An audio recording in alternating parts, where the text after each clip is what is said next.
Bonjour, bonjour et bienvenue pour l'astuce du vendredi.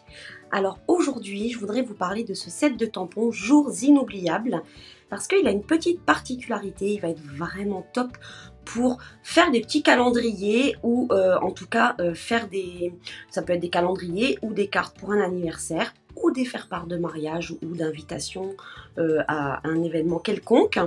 Et vous voyez, on a, alors ce que je trouve génial, c'est ça, c'est qu'on a les mois ici en français, et ça c'est vraiment top.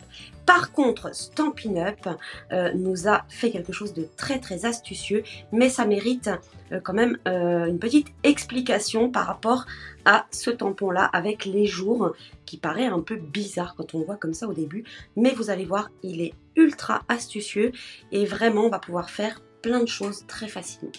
Donc ici, je vous ai fait des petits exemples. Donc ici, c'était une carte d'anniversaire donc pour le mois de mai. Alors vous remarquerez que le 1er mai tombait un samedi cette année. Et du coup, on va pouvoir vraiment tamponner le premier jour du mois avec le jour de la semaine auquel il correspond sans aucun problème. Et ici, pareil, c'était un petit rappel pour les portes ouvertes et la sortie du catalogue. Donc là, vous avez vu comment j'ai positionné mon tampon pour le mois de mai. Mais maintenant, je vais vous montrer pour le mois de juin et le mois de juillet comment faire. Alors ce tampon là en fait c'est un très grand tampon en fait, donc vous voyez, et on va avoir les jours en décalé. Donc on va le mettre ici sur ce bloc là. Donc là moi j'utilise le bloc c'est quelle lettre? Le bloc I en fait. J'ai prévu deux petits cartons.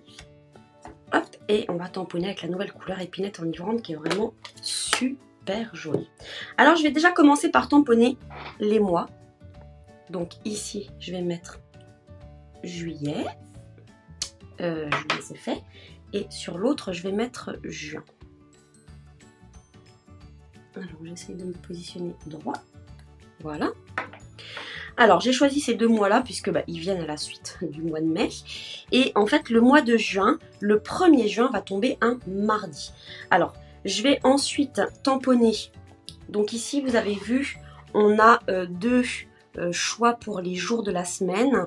Donc soit vous choisissez les semaines qui commencent le lundi ou des semaines qui commencent le dimanche. Il y a certains pays francophones ou même complètement anglais comme les États-Unis qui parfois utilisent le dimanche en début de semaine. Ici je vais donc tamponner les jours de la semaine et ici aussi. D'accord ? Et c'est ici en fait qu'on va donc utiliser ce tampon là. Donc je vous ai dit que le mois de juin commençait un mardi. Donc je veux que le 1 tombe juste en face du mardi et non pas du lundi ou un autre jour de la semaine. Donc quand je regarde mon set de tampons, en fait je vais le décaler. Je sais que ici ça sera le mardi, donc il me faut une colonne juste avant. Et alors, ils ont vraiment pensé à tout. Non seulement ce set de tampons, ce tampon est très astucieux, mais en plus pour pouvoir tamponner la bonne largeur pour les 7 jours de la semaine, il suffit de prendre l'encreur dans le sens de sa largeur. Donc pas comme ça, hein, mais vraiment bien comme ça.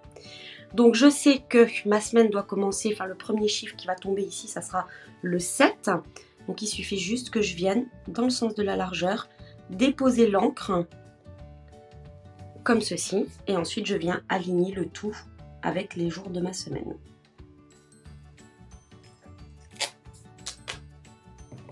Et regardez, j'ai bien le premier qui tombe un mardi. Pour le mois de juillet, ça va être différent puisque le mois de juillet, le 1er juillet tombe un jeudi. Alors je vais venir nettoyer mon tampon.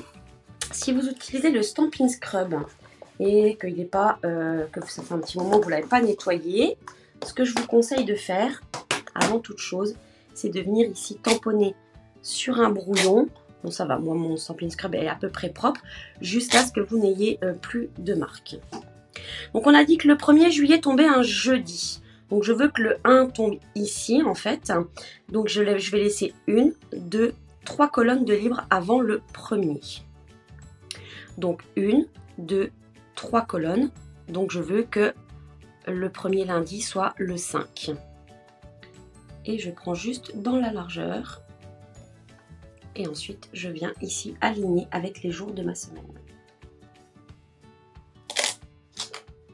Et voyez, ici, j'ai bien le 1er juillet qui tombe à un jeudi. Donc, il est vraiment super ce set de tampons, je trouve.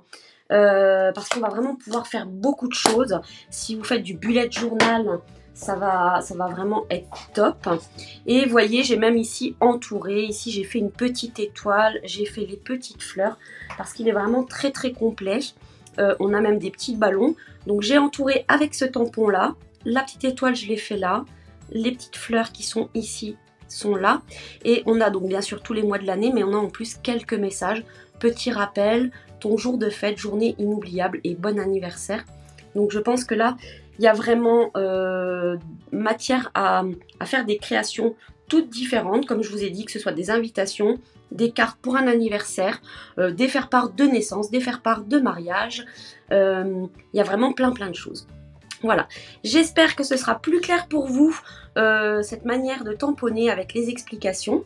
Et en tout cas, n'hésitez pas à craquer sur ce set de tampons qui va devenir un indispensable. En tout cas, pour moi, ça me paraissait évident de le prendre. Je le trouve vraiment super chouette et utilisable à plein d'occasions. À bientôt, bye bye.